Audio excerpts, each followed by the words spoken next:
Harold said contemptuously. Are you a bullshit second aunt? Looking at your stubbornness, I have never seen a woman as ugly as you. The front teeth are gone and you can't make up. UFC king keep acting sketches?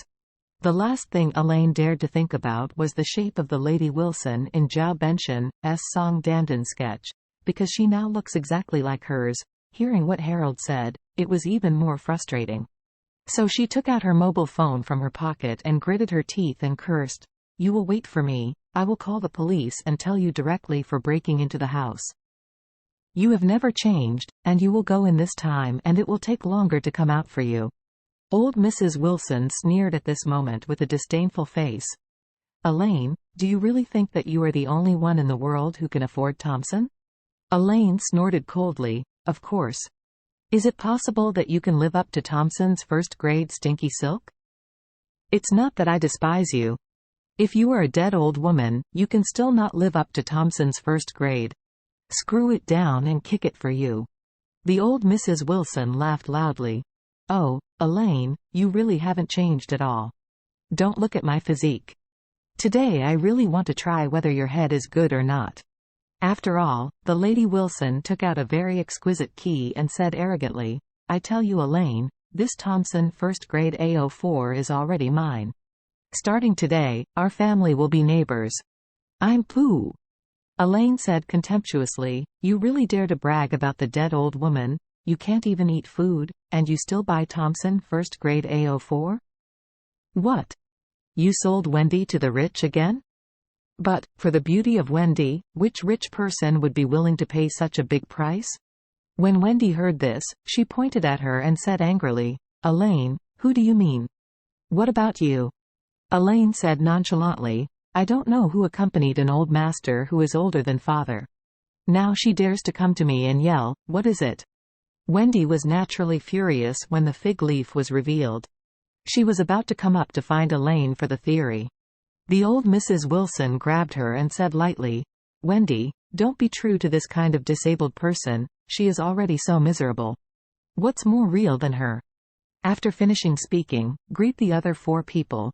Go away, we have to go to our villa to clean up. What's the point of arguing with such a bad person? Others spit at Elaine's feet one after another, and then all walked past her with arrogant faces. Elaine still doesn't believe that they can really afford Thompson's villa, and cursed behind. You guys are not enough. You always pretend to be so forceful.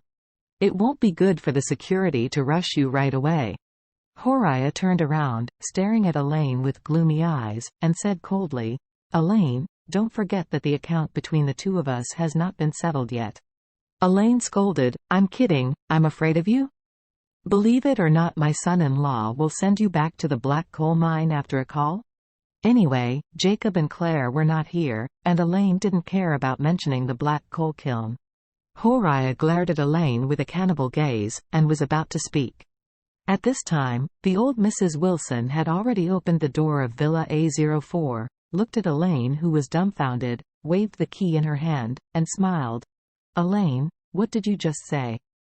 Aren't you going to screw off your head and kick it for me? Come on.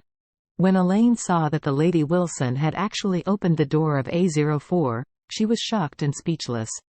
How is this possible? Isn't the Wilson family already poor and has no place to live? How can you afford a Thompson villa? Could the salted fish stand up? And this family is going to be neighbors with themselves? This is too bad. Thinking of this, she immediately looked at Charlie and blurted out, Charlie, what's the matter? Didn't your friend send them all to the black coal mine? Didn't they say that they will not be allowed out in the future? Why did Horiah run out? Charlie was also a little surprised at this time. He took out his mobile phone, walked to a place where no one was there, and called Orville directly. The person I asked you to send to the black coal mine last time. Why did she come back? What happened over there? Orville said in surprise. Is there anything like this? Mr. Wade, wait a moment, I'll call to ask. After a while, Orville called, Mr. Wade, someone bought my friend's small coal kiln, and the price was 3 times the market price. Charlie suddenly realized. Ask him, Wu's family, right? Yes. Orville said, it's the Regnar Wu family. Mr. Wade, is the Wu family targeting you? Do you want me to help you figure out a solution? Charlie said indifferently, no, the Wu family hasn't officially come forward yet. It's just a few little guys now, don't worry about him. At this time, Orville said guiltily, Mr. Wade blames me for failing to supervise this matter. Please punish me. Today I will arrange for someone to arrest Horiah. No need. Charlie said lightly, since she has returned, let her stay here. After speaking, Charlie asked again, what is the situation with the Wei family father and son who dug ginseng in Changbai Mountain? Orville hurriedly said, the two of the Wei family have always been in Changbai Mountain.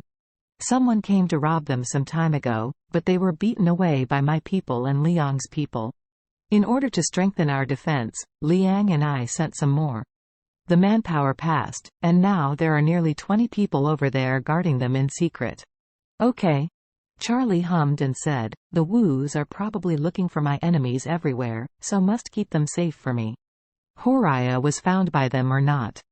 You're investigating it, but the Wei family father and son must not be released. Orville blurted out, Mr. Wade, please rest assured, I will tell my little brothers and guard against them, and I will never let them be taken away. Okay. Charlie hummed, and said, okay, also tell Liang to send more people, so that his father and his brother will not come back and find him to grab Wei's medicine.